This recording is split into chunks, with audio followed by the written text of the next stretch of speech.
Okay, it looks like we are now live. Just gonna check something real quick, make sure it's coming on nicely. I think I've mentioned this before, but I have gone several minutes in one stream without my audio. That was embarrassing. All right, but looks like it's taking a little bit to catch up.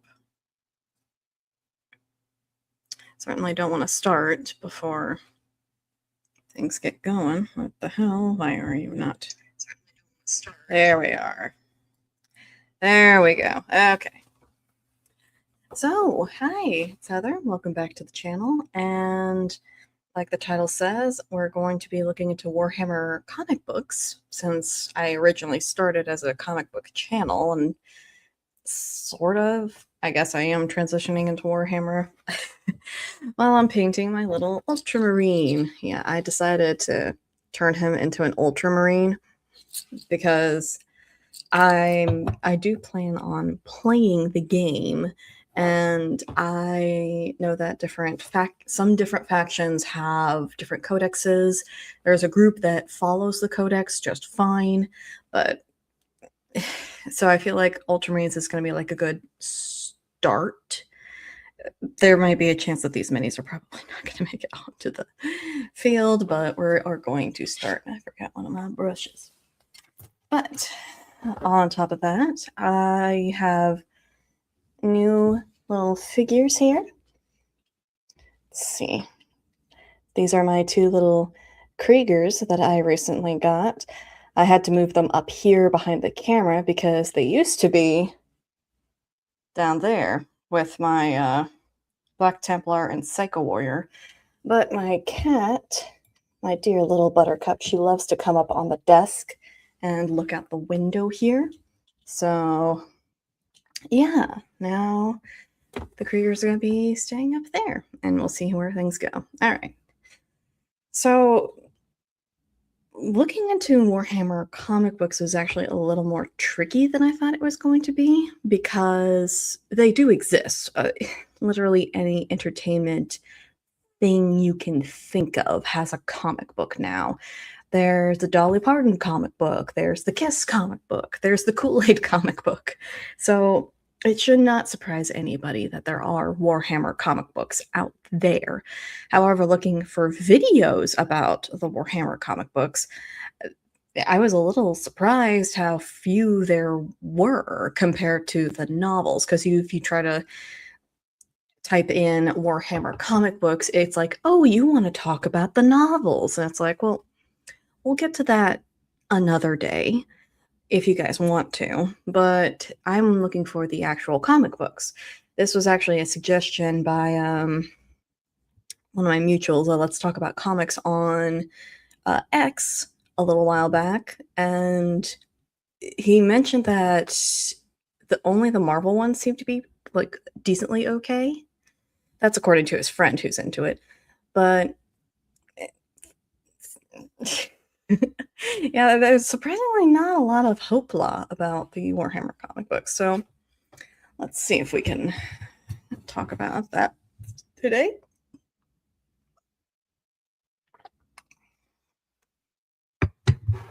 It's still early in the morning. I need my coffee.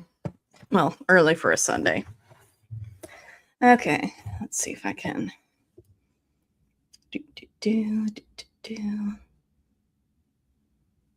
Here we go. And we are going to screen share.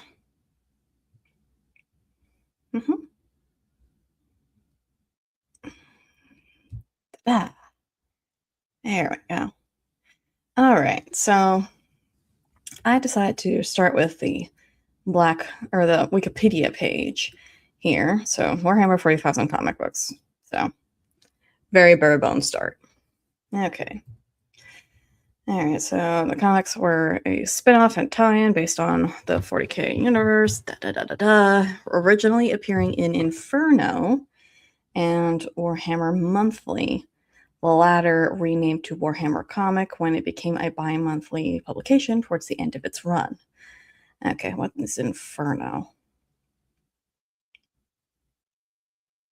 Okay, so basically, all right. Inferno was owned by Games Workshop, but they're no longer using it, I guess. All right. Release the stories as trade paperbacks by the Black Library. For those of you who don't know, the Black Library is basically the division of Games Workshop that deals with the books. So the Caiaphas Cain series, Godric and Felix series, which both of them I'm technically working on, but I'm only like really getting through Godric and Felix. Blah. My God, I need more coffee.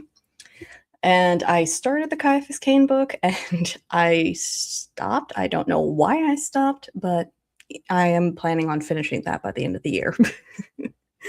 So yeah, these are all of the books that are related to Warhammer 40k, and it doesn't look like they're licensing out the novels anytime soon.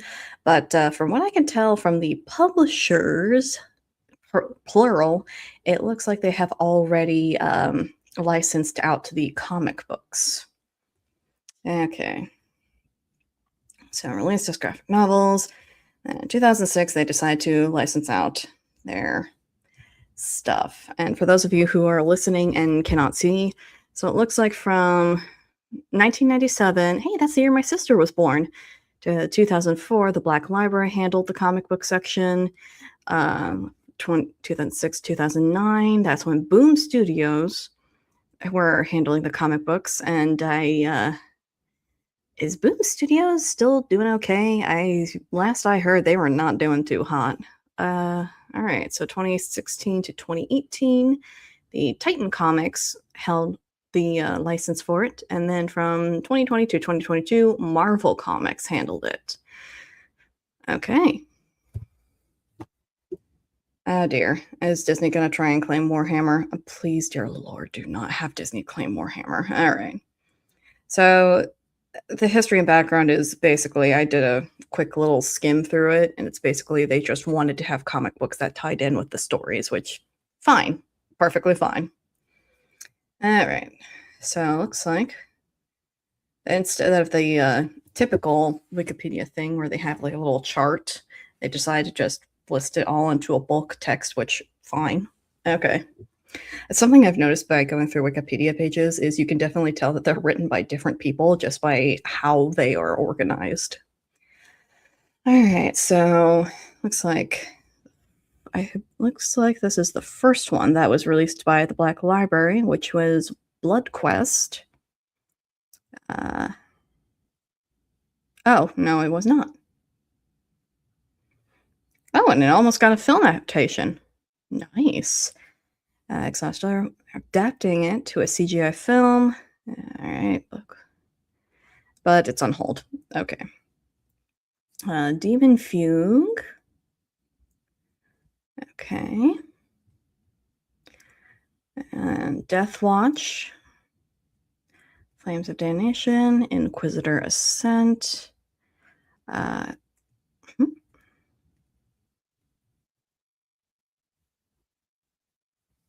I'm guessing, well, this is Cal Jericho. They really need to format this page a little bit better because I can't tell if Cal Jericho is its own little. Does he have his own little thing, or I don't know. All right, Obvious Tactics, the Redeemer, Titan. Oh, Titan. Okay, yeah, they really need to. No, hold on. Maybe Publications will have. Okay. Okay, here we go. Yeah, Publications has a little bit more of a. Okay, a little more organization here. So we got, all right, Blood Quest, Demon Fugue, all right, Death Watch, Flames of Damnation, Imperial Gothic. Okay, so it is a graphic novel, Cal Jericho. Okay, they need to fix that up there. Obvious Tactics, Redeemer. Okay. Wait, why do they only have Boom Studio Publications? Damnation Crusade, Blood. Wait, why? Huh? Why did they only list the Black Library and?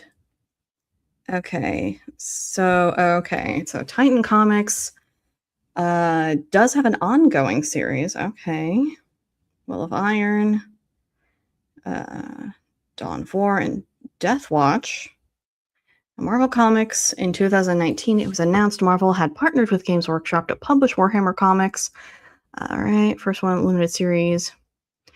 Marnius Calgar. I'm probably mispronouncing that. Written by, all right, Yellen, illustrated by Jason Burrows. I believe I've seen his work before. Have I seen his work before? I do believe I have seen this man's work before. Dragons, Bad World, Alan Moore's. Yes.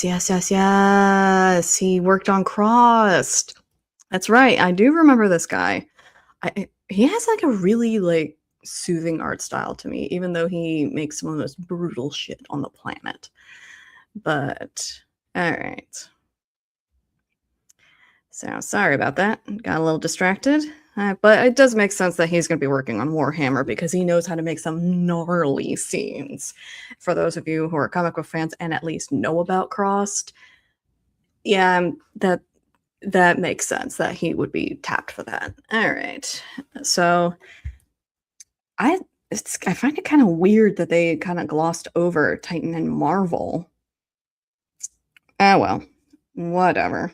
Okay, so that's the basic gist of it, where the Black Library started, and for whatever reason, they decided to license it out, and it's all just to pretty much tie into the game and the books. All right.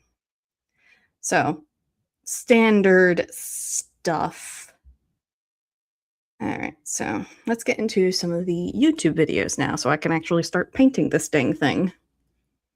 All right, so share this tab instead. All right, is it working? It is indeed working, yes. All right, so I found a couple of videos, and looks like we have a review for Demon Fugue, and a canceled Warhammer comic book. That's going to be interesting. Canceled books happen all the time in the comic book industry. For all of my Warhammer fans who don't know anything about comic books, it happens so often. From indie publishers to even up to Marvel and DC, they get canceled for any number of reasons. All right, but let's check out Key Comics Vault, the Warhammer 40k comics you must read. In the grim darkness of the far future, there are some pretty great comics. Warhammer 40,000 has one of the most extensive universes when it comes to lore, with the game, obviously, books and video games providing a vast array of reference material. While publishing has been pretty sporadic, Oh yeah, I did notice in that skimmed out portion that they also use the comic books to kind of expand on certain things in the codex, probably to give some visual to some things mentioned in the codex so they can avoid that drama of, oh, well, you didn't make an image or a model of it, so therefore it's okay if we try to make something of it. Yeah, because we all know that Games Workshop is not too happy about people depicting things before they depict them. Comics are sadly often left out of the conversation despite having some incredible stories and are worthy additions to the Black Library. I'd originally shared this list on my website, keycomicsvault.com, and it gets decent traction, so I thought I'd share it here as well. Let's get on with it. Here is a spoiler-free list of the best Warhammer 40k comics to read. Damnation Crusade. Brutal, dark, and terrifying, and that's just the Space Marines. Published by Boom in 2006, Dan Abnett's in Ian Edgington's 6-issue series explores the Black Templars chapter of Space Marines. Specifically, it follows the lives of a new recruit, a veteran dreadnought, and a member of the elite Sword Brethren squad. Illustrated by Louis Antonio, Damnation Crusade features almost all the major factions, including the Necrons, Tau, Eldar, and Orcs. The series highlights... I do like the art. Like, the art is pretty dang cool.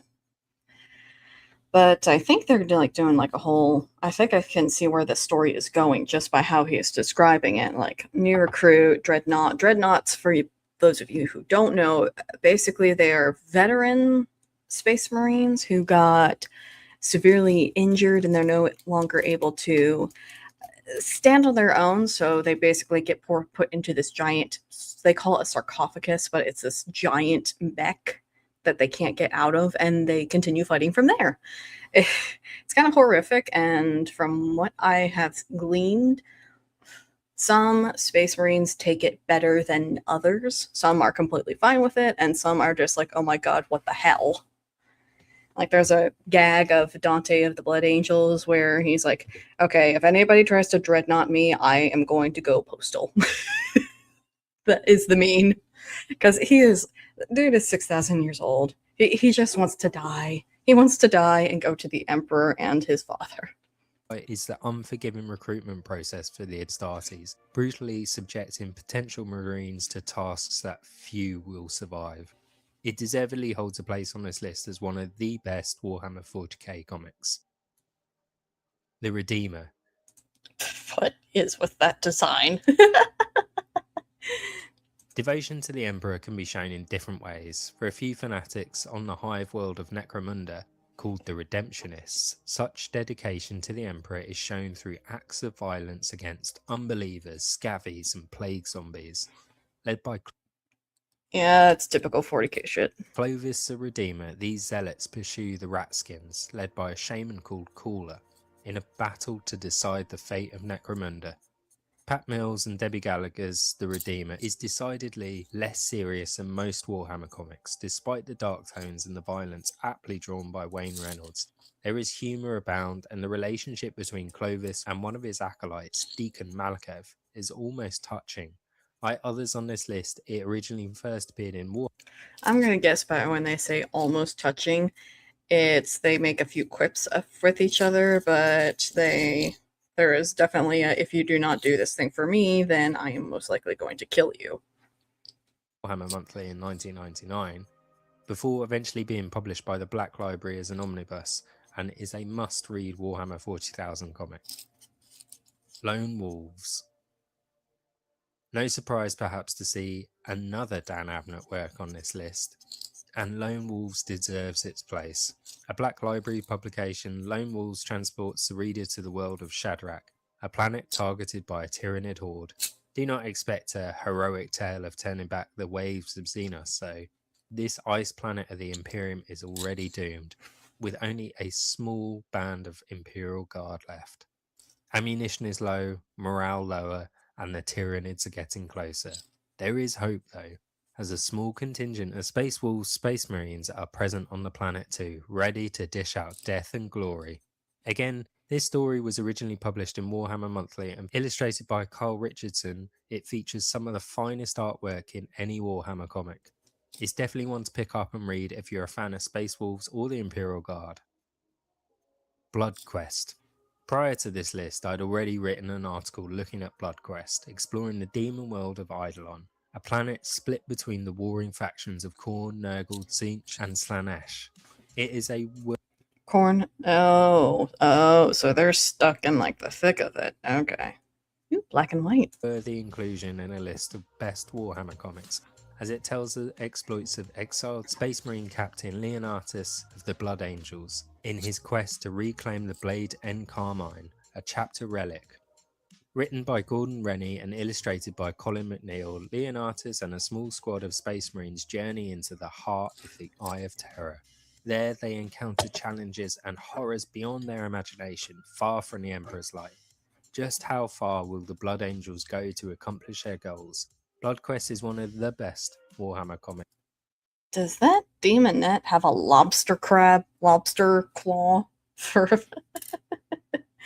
I mean, that's not exactly like uncommon for a demonette to have, but Mistress Avada, I am the bride of the pleasure god. I am Slaanesh's chosen champion.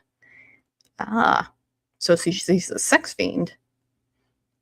Okay, and if you're wondering why, because if you've seen pictures of depictions of Slaanesh, you'll see that Slaanesh is typically depicted in like a feminine state. And if you're wondering why they're saying pleasure god, that's because Slaanesh kinda, sorta doesn't have a gender. Slaanesh is the god of excess and obsession. And a part of that excess is, of course, sexual excess. That's why a lot of people see Slanesh as like the sex god, even though that's technically like only one part of Slanesh's deal. And part of that is Slanesh encompasses both the excess of male and female. So Slanesh will sometimes appear as a male, sometimes appear as a female, but Slanesh is very much considered like the pleasure god, not a goddess. So, and I think that's just because of their hermaphrodite, gender fluid nature. That's why they're given like the gender neutral god instead of goddess. Especially for anyone who's interested in Space Marines or the Forces of Chaos. The designs look very 80s. Death Squadron. Alongside Paul Geacock, this is another Gordon Rennie created series on this list, which tells the story of the infamous Orc Death Squadron over 5 issues originally printed in Inferno. Similarly to the aforementioned The Redeemer, Death Squadron definitely has more of a comedic approach to the universe of 40k. I mean, it's orcs. The orcs are the comedic relief of the Warhammer 40k universe. We leg it good and proper. They also have a Cockney accent, which is very funny. But it felt wrong to have this list without proper representation from the boys. The artwork can be difficult to decipher at points, but for those who persevere, there is a hilarious story of the Flyboys led by Commander Usgob leading campaigns against the enemy war boss Grimlug. Recounted by the unit's smart boy Gimzod, expect backstabbing, squigs, explosions, lots of orcs, and a complete disregard for the well-being of squadmate Raznuts. Will of Iron. The receding of a warp storm in the Califrax system has sparked the interest of many different parties, most notably the Dark Angels chapter of Space Marines, who are desperate to be the first to the system in the hope of keeping lost secrets a secret. They soon clash with Necron. That's another thing about the Warhammer universe. It's very Lovecraftian kind of logic. Ah, shit, dropped one of the. It's Lovecraftian logic where simply knowing about the horror is enough for the horror to infect you. You'll hear in several different like books and media that actually a good chunk of the Warhammer universe is not actually infiltrated by orcs or chaos or tyrannids, but the Imperium tries to keep mum about the existence of these creatures. And you would be asking, well, why would they do that? Wouldn't they want all of their citizens to at least know about the danger so they would know what to do if they spotted the signs of chaos creeping in on their village or whatever? And you would be right to think that, but the thing is, simply knowing about like Tzeentch, for example, and knowing what Tzeentch can do can infect your mind. It's like a mind virus. It's very similar to like the King of Yellow, which is not technically Lovecraft, but whatever, or Cthulhu, or like those like cosmic gods. So there, Warhammer does have a lot of.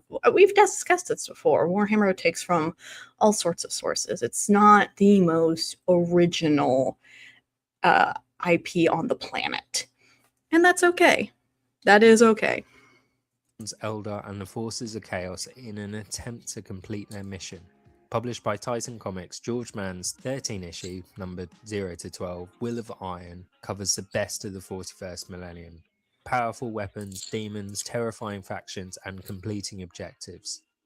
Illustrated by Tazio Bettin, the hurried actions of the Dark Angels attract the attentions of the Inquisition, who have suspicions of heresy from one of the most secretive and decorated chapters. What dangerous and tools and weapons will the different factions use to see their objectives met? No doubt this list is heretical to some, so let me know what I've missed out in the comments or report me to the Inquisition. All right, so we've seen a couple of those on the list that we went through with Wikipedia. So it is relatively small, which is kind of weird considering how many, like, I mean, the Horus Heresy novel series is over 60 volumes long. So, and that's not even covering most of the Black Library's collection. So it is a little surprising how small the comic book side of Warhammer is. But with all that blue I've got, I might try and base coat one of my other guys. Maybe I'll base coat one of you. Yeah. My cannon boy. Maybe I'll base coat you. Because you look like you're going to be a lot of fun to paint. I knew. Alright, so we only got... Okay, so the next one is going to be... Next video is going to talk about the forgotten, like the canceled comic. Everyone else, happy reading.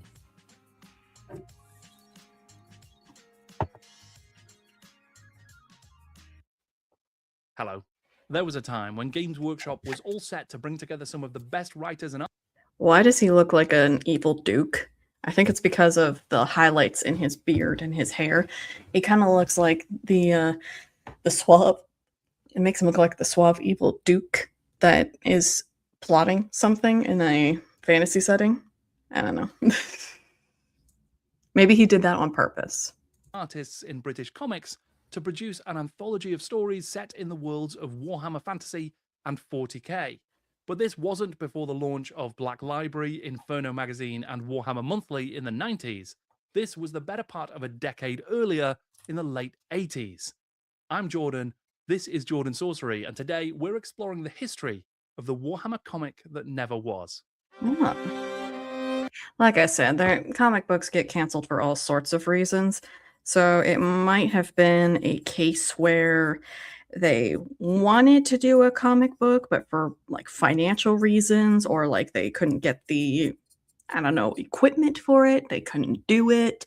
Or maybe they thought it would be a great idea, but then they pulled back on the idea because they thought, well, maybe people would, because people prefer the books, so maybe they don't want to read the comics.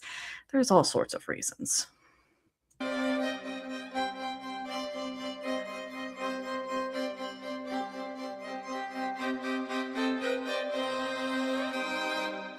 In what you might call Games Workshop's second age, that time after the creation of Warhammer Fantasy, but before it and its sci-fi sibling had become the beating heart of the company, Games Workshop was an organization that was exploring brand new ways to tell stories, play games, and just live in its fantasy worlds. There were a lot of experiments from that era. Some of them have survived to today. Blood Bowl, even 40k.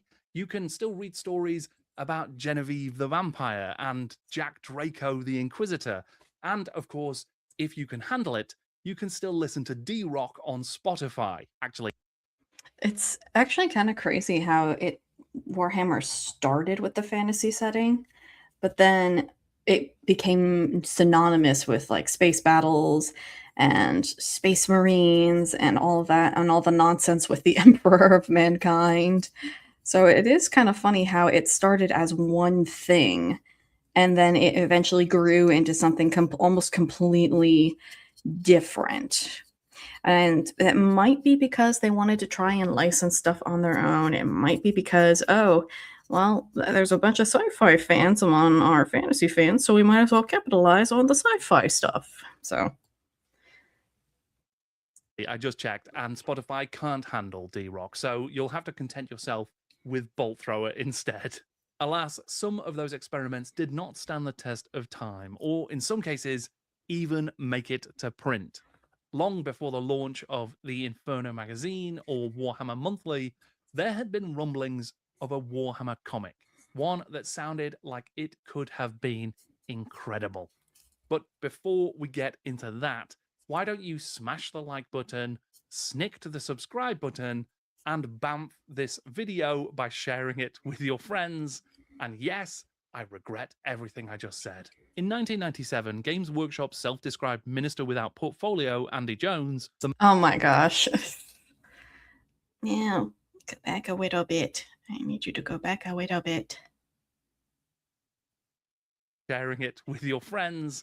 And yes, I regret everything I just said. In 1997, That is like peak fantasy artistry right there. Oh my gosh, I wish we could go back to this art style of fantasy.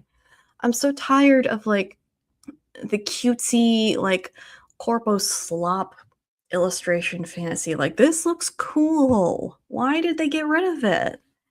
It's because they had to actually pay their artists? Games Workshop's self-described minister without portfolio, Andy Jones, the man who designed Warhammer Quest, invented the Troll games, and managed Warhammer Records, was finally able to set up the Black Library, a publishing arm for Workshop that would take control of the commissioning and publication of new books set in the worlds of Warhammer. Their first project was Inferno, a short fiction anthology that would also include some comic strips, featuring 40k and fantasy stories. Within a year, the series had proven popular enough to warrant the creation of a dedicated comic anthology, Warhammer Monthly, which would feature strips from some of GW's best writers and artists. But as I say, I think, yeah, I know that they still have their magazine going, but then that does beg the question again, if it was so popular, why didn't they make more of it? Why were they even licensing out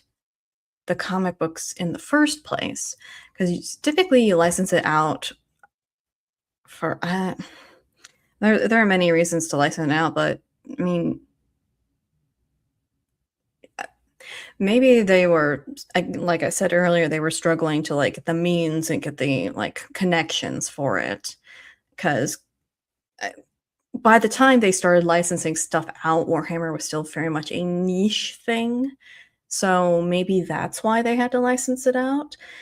But I mean, is there something in their contract saying that they're not allowed to make comics on their own while they are licensing stuff out? That's a weird ass contract, but okay. Warhammer Monthly was not the first attempt at an anthology comic for Games Workshop, and in fact was not the first comic strip that they published either, not by a long shot. As early as 1977's White Dwarf issue 1, Games Workshop began publishing comics in some form, with a brief strip called The Keeper of the Flame that was credited to Taupi. I don't know for sure who this may be, but Albi Fiore, who would later design Citadel's logo and manage the publication of GW's first range of board games. That looks like something. Okay, I don't want to. That looks like a Sunday Funny or something created by like a kid for like his school's newspaper magazine. That's just so silly. Would go on to become a crossword setter for the Guardian newspaper, and the pseudonym he used was Taupi. So it may well be that Fiore created this original comic strip. Issue 5 of White Dwarf saw the first appearance of a more traditional comic. Writer and artist David Lloyd's Calgar, described as a sword and sorcery hero. Calgar lived in the medieval land of Arquetta, a place previously cursed with years of civil war, but now blessed with peace. Though it is a peace that this discontented wanderer and ex-soldier cannot find a home in. Calgar ran for 3 issues of White Dwarf with full-page spreads, before being cut to only a half-page for the 4th part of the story. Then, in issue 9 of White Dwarf, there was another half-page strip, but this one appears to be the last appearance of the sword and sorcery hero. Again, why? It was the 80s. Like, the Conan movie would have come out right about now, so even if it's not like the full space battles of the Space Marines and whatnot, dark fantasy was still very much like wanted. So why? My best bet is I'm still going with financial things. And it's actually revealed that he lives in a sci-fi future, undergoing some sort of medical procedure that uses a fantasy adventure in his mind to help him process his feelings. I wonder if Assassin's Creed used to read White Dwarf. Despite the sudden left turn of the Calgar comic, David Lloyd... Okay.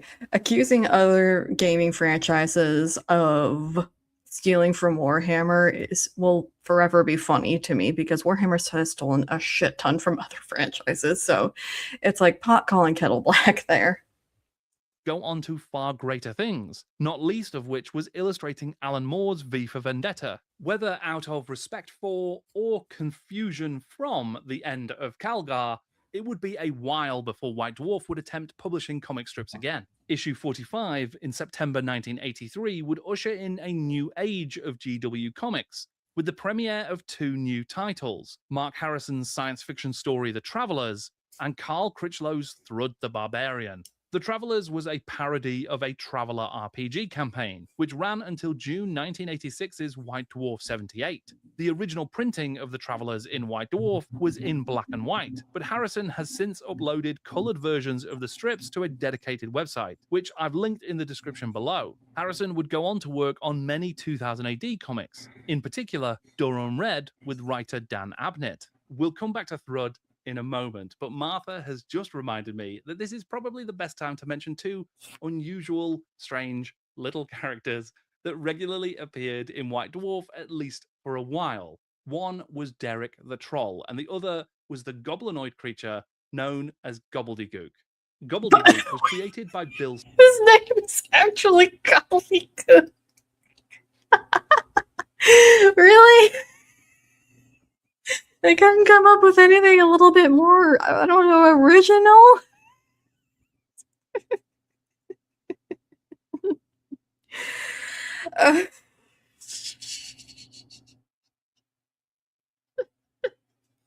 Oh, that just made my Sunday. Sedgwick, an artist who worked on GW games like Fury of Dracula and Space Marine. The Gobbledygook strips were busy and quite dense, packed with fantasy tropes and objectionable behavior from the goblinoid in question. Snipe and Wib have made a terrific breakdown of the Gobbledygook series, which I have linked to in the description below. Derek the Troll, meanwhile, first appeared in Games Workshop's other magazine, Warlock, in 1986. Warlock was created as a dedicated magazine for fighting fantasy game books, originally published by Penguin. It seemingly became apparent that a wider brief was required for the magazine, though, and by issue 6, Games Workshop took over publication to cover the entire game book market. There had been some earlier comic strips in the pages of Warlock, but in issue 10, they debuted Lou Stringer's Derek the Troll, an affable but stinky troll, or perhaps a prehistoric human of some kind. Either way, with Warlock ending after 13 issues, Derek jumped over to White Dwarf, but within 5 issues, seems to have made a fair few enemies of his reading public, before disappearing from the GW limelight for good. So back to that mightily muscled but small-headed Thrud the Barbarian. The reaction that he got from the public was quite the opposite of Derek the Troll. People loved Thrud. Thrud is a parody of Conan that draws on the works of Frank Frazetta, and it was created by Critchlow when he was just 18 years old and still in art college. His tutor, the tremendously successful Brian Talbot, challenged Critchlow to create a comic strip as a project for college. And because he was reading Robert E. Howard's Conan at the time, Critchlow felt inspired. After initially publishing in I mean, you can't go wrong with a Conan parody. You just can't. I mean, Conan is such a beloved character in not just comic books, but just fantasy in general. Where it's like, yeah, just throw Conan in it and you'll most likely be fine. Pendant zines. Thrud's appearance in White Dwarf led to a long and much-loved run. For 3 years in a row, Thrud was voted as the most popular feature in the magazine in the annual reader survey. And in 1987, Games Workshop took the unusual step of publishing a dedicated Thrud comic, Thrud the Barbarian graphic novel. Although primarily a fantasy parody featuring plenty of trappings of traditional fantasy stories, as well as an arch enemy called Black Current, Thrud also found time to pay homage to everything from Judge Dredd to Games Workshop's post-apocalyptic Dark Future game. Critchlow has since gone on to work extensively in the comics and tabletop industry, with credits including Dungeons & Dragons, Magic the Gathering, 2000 AD, and Judge Dredd. And he has even revisited Thrud many times in his career, including to provide the basis for miniatures that were made. Talk about a brick shithouse, my God. But it's like, yeah, of course the guys are gonna be like into it. Men love Conan. My boyfriend loves Conan. Like, you cannot go wrong with Conan. both by Citadel and later by other companies like Simon as well. The final Thrud strip in the original run came in September 1988's White Dwarf 105, though that was not supposed to be his final Games Workshop appearance. In Oh. fact, he was intended to be part of the ongoing anthology comic book Warhammer Comics. Now, between the arrival of Thrud and the announcement of the Warhammer Comics project, there had actually already been at least one attempt to set an entire comic book story in the world of Warhammer Fantasy. That was the Quest of Caleb Dark. Appearing in the third Citadel Compendium in 1985, the first 10-page Caleb Dark story sets the stage for an epic adventure. It follows this somewhat Elric-inspired doomed Chaos warrior who fights against the followers of Khorne in defense. It's somewhat inspired. I think we can go ahead and get rid of the somewhat and go with, yeah, he was most likely definitely inspired.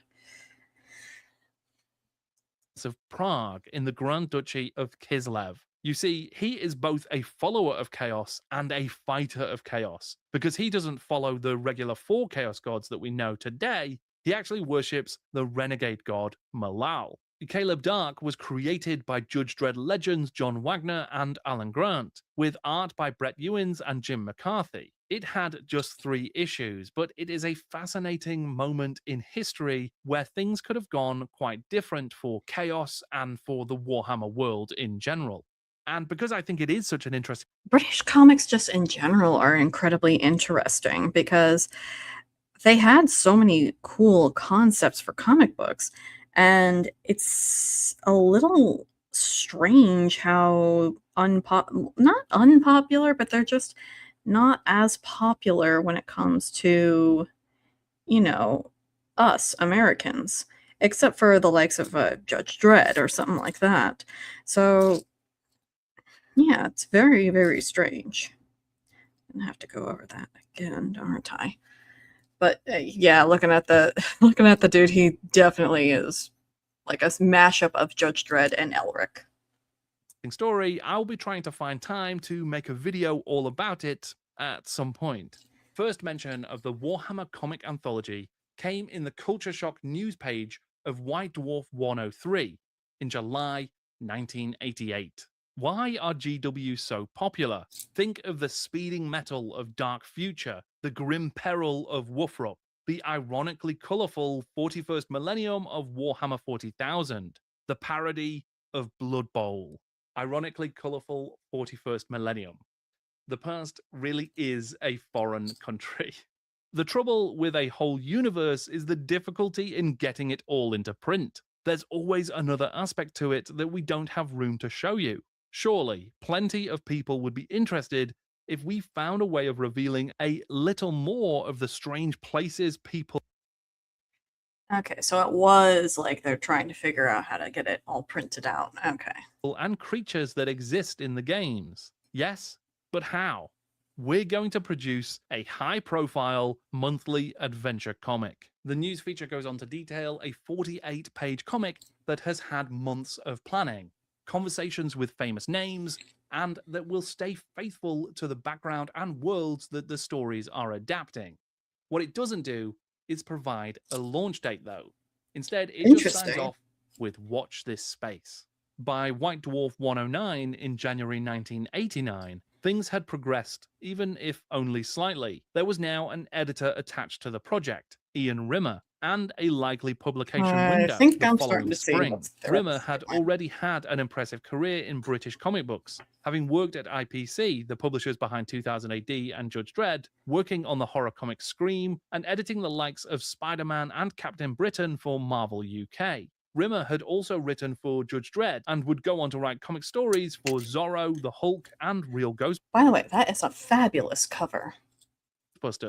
In White Dwarf 114, things get tantalizingly close. Not only is there a news item proclaiming the imminent release of the Warhammer comic, but there is also completed art pages shared as well, though they are... This is this is reading like a scam Kickstarter campaign where they're like, "Oh yeah, we're totally working on this. We're totally working on this. We're totally getting there.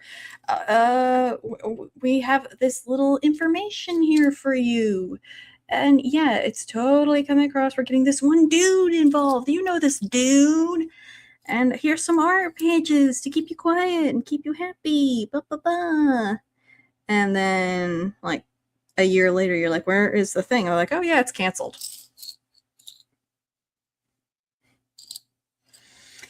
Anyways. Are painfully small. This summer, we will be launching Warhammer, a new monthly comic with strips drawn by some of the best artists in the world. Among the characters featured in the first few issues are Sigmar Heldenhammer, the fantasy hero whose epic war against the orcs and goblins created the Empire of the Old World, and Captain Black, a commander of the Dark Angels Space Marines. The tiny previews in the issue don't provide much visual information, but it does seem like there is a hive world that may be visible, as well as the Warhammer Galmaraz held aloft. The White Dwarf news item continued, there will be some familiar faces too, such as Red Harvest, known to players of Dark Future as one of America's foremost ops. And, by popular demand, Thrud will be back, wreaking havoc in his own inimitable style and drinking the Hobbit's armpit dry. The Hobbit's armpit was a tavern, in case you were wondering, and Red Harvest, well, she was a character from the Dark Future game. She even received a very cool in-universe interview in White Dwarf 104. Although it's not mentioned in the news article, the preview pages of the comic are accompanied by a Pete Nifton illustration of the Chainsaw Warrior. CW, as he was often known, was the protagonist of the 1987 solo board game that lets players get absolutely destroyed by mutant rats and zombies in a post-apocalyptic race against time. The game actually includes a Chainsaw Warrior comic by Brett Ewins, I need to figure but out how it to seems that a new story would be smooth out the included gold. in the Warhammer comic, illustrated by the GW stalwart Nifton, who was responsible for art across many Games Workshop games. The blog Robeast's House of Magical Sunshine features another Nifton illustration of the Chainsaw Warrior, along with a 7-page script for an unpublished Chainsaw Warrior story that was written by Ian Rimmer, the editor. Okay, why didn't they just fucking go with it? Okay, I'm gonna sound really mean, but Warhammer fans are like really special interest type of people. They are very like, once you make a thing that they like, it is their entire life for their life. So they would have gobbled this up. Why not? Oh my gosh. I need to do a deep dive into Games Workshop at some point because it is really coming across as extremely fascinating. Who had been brought on to work on the anthology for Games Workshop.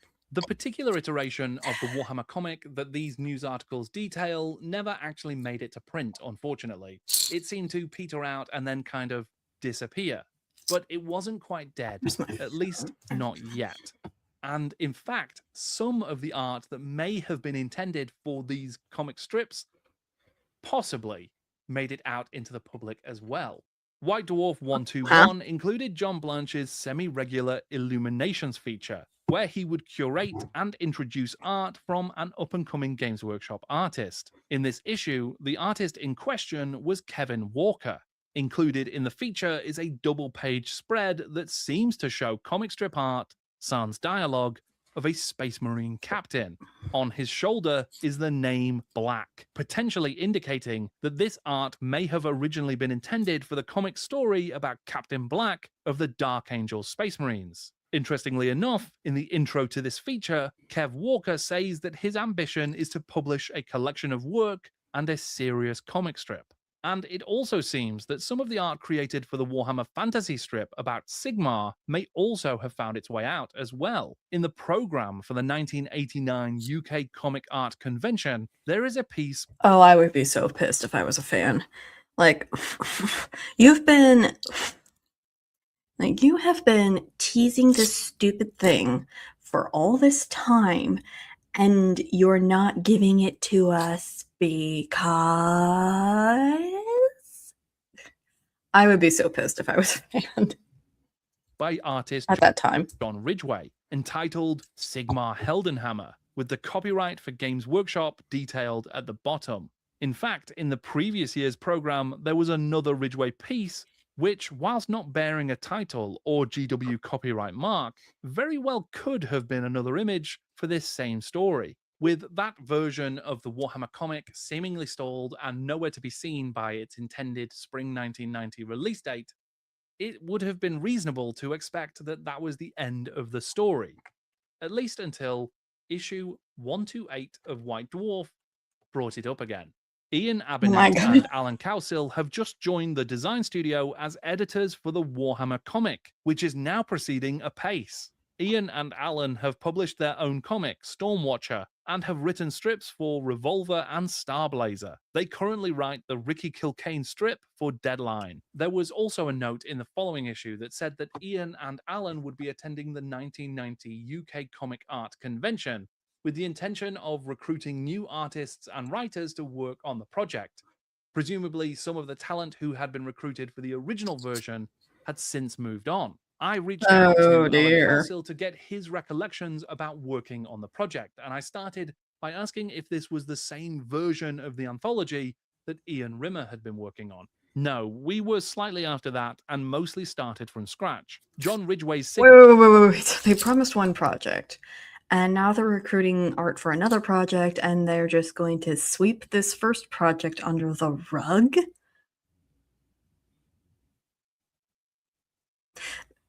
I'm starting to see why all the comics were licensed out now, because it sounded like Games Workshop just had absolutely no clue what they were doing as far as getting comic talent onto these projects.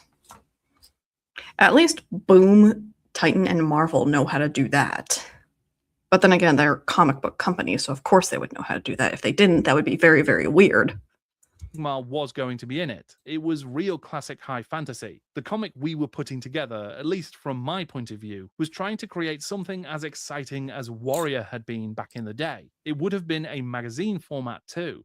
Warrior was a science fiction and fantasy anthology comic published between 1982 and 1985 that featured a range of stories and talent. It was, in fact, where Alan Moore wrote and the post-Calgar David Lloyd illustrated the original V for Vendetta issues, which were then later picked up by DC Comics after the Warrior magazine ended its run. Sadly, it became apparent that this version of the Warhammer comic would also fail to make its way to the printing press, despite an incredible lineup of writers and artists that were being assembled behind the scenes. Middle management had a stranglehold over the creative process. I was part of Andy Jones's...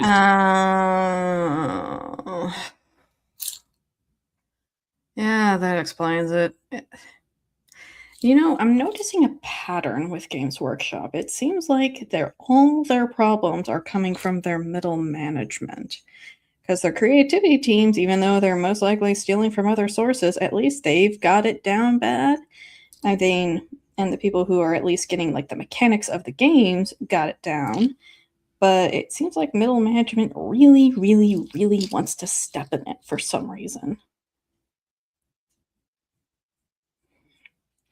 And yeah, that's never good.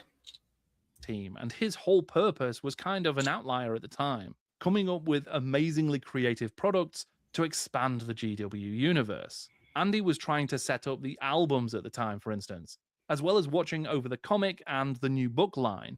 He was one of the best bosses I've had in publishing and really stuck his head out for us all in his team. One of the things that makes me feel sad is just how good the lineup was going to be. We had Colin McNeil working on an Orc strip with his brother Roddy, Bill King and Kev Walker creating a Gotrek script. It would have been one of Kev's first strips at a time when... Gotrek? So Gotrek was part of the... Oh my goodness. Yeah, if they were doing a... yeah. Oh wait, no. Gotrek was the other. Never mind. My gosh, I did not get a good night's sleep. Sorry, guys. He'd just done his first Rogue Trooper strip for 2000 AD. Andrew Curry adapting Deathwing with myself, while Simon Colby was working on a Space Hulk story. Carl Critchlow created some new Thrud stories with Dan Abnett and Andy Lanning. Colin McNeil, Andrew Curry, Simon Colby, and Andrew Lanning have all had top-flight careers in comics, with a raft of credits at 2000 AD, DC, Marvel, IDW, and many more between them.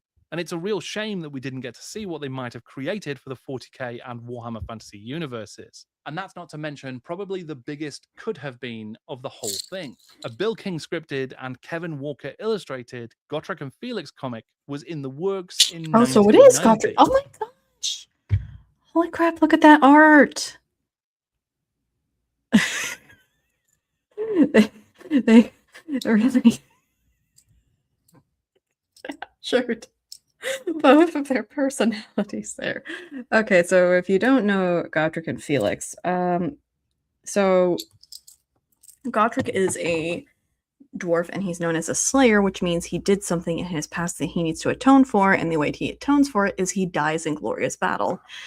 And Felix was the human in the back, is roped into it because after Gotrek saved his life from being trampled by the Emperor's like cavalry, they both get drunk in a tavern and then they make a blood oath where they're blood brothers, and Felix is going to follow Gotrek around and document his glorious death in a poem for centuries and centuries to read.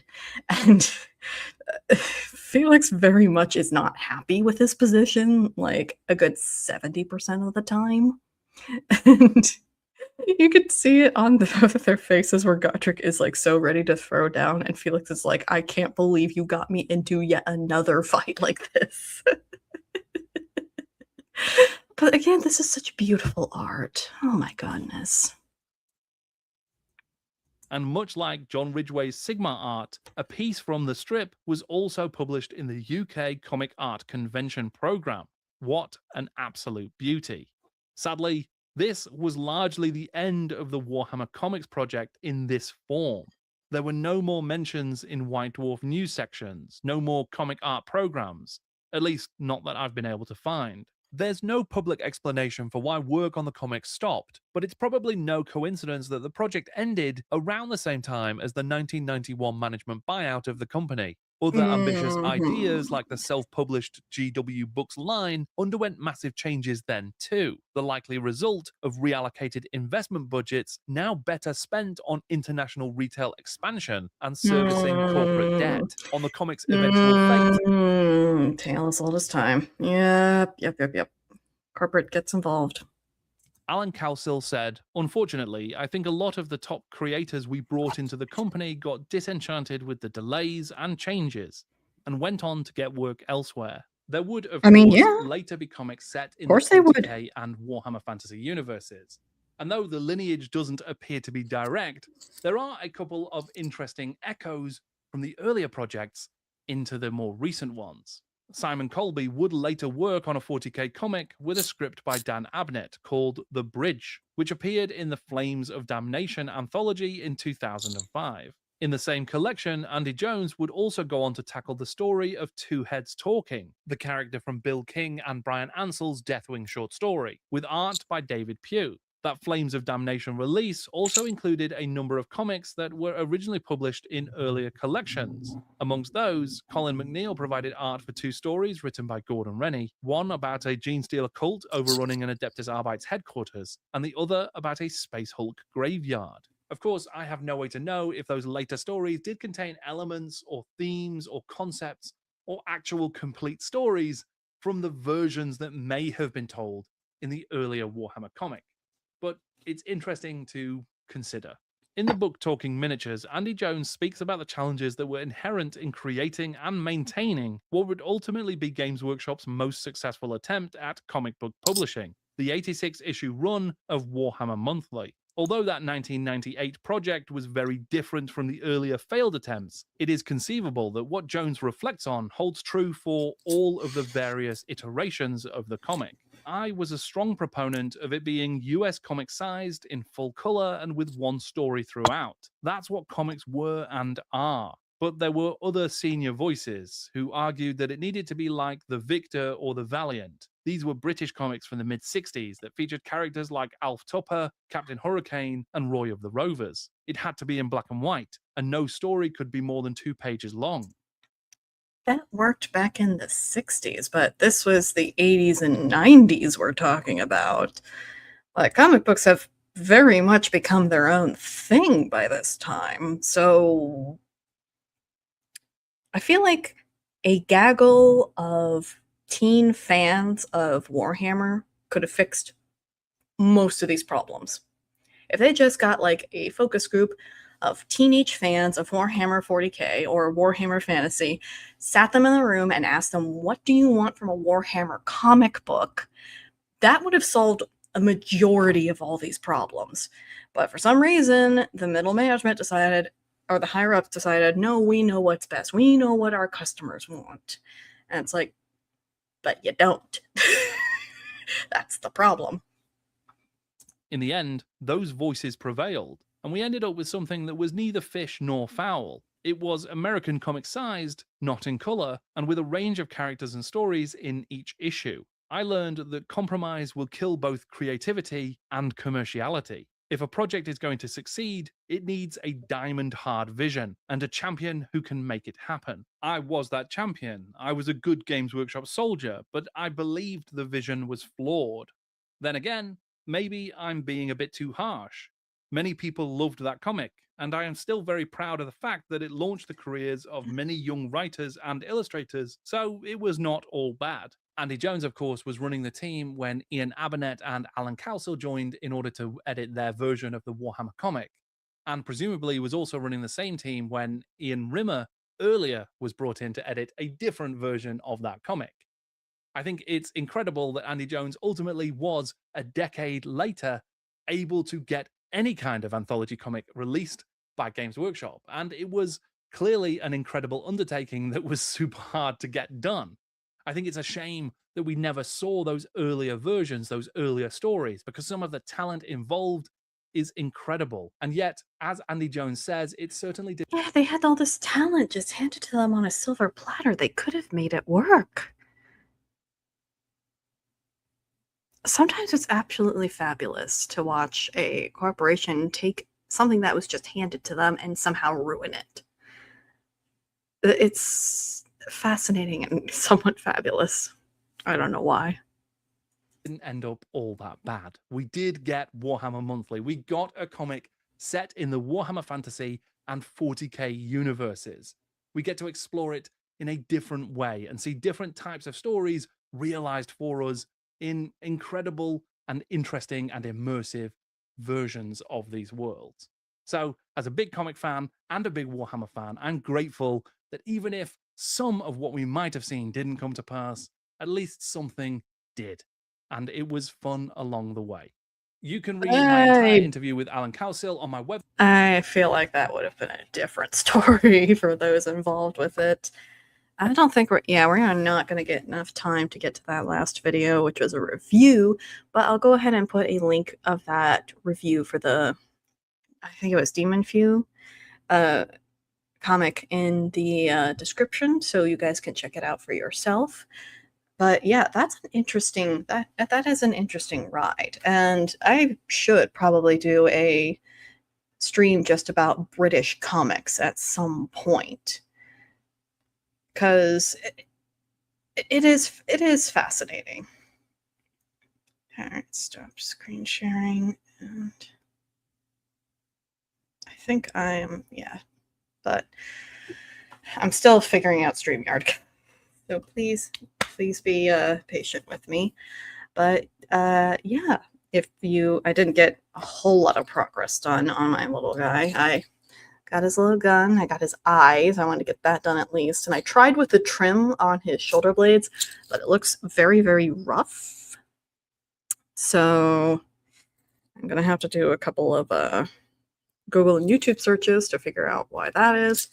But anyway, if you like the stream, give it a like, subscribe if you want, and leave a comment on if you liked my stream or not, and what you would like me to see me do in the future. And until then, have a happy Sunday. Bye. And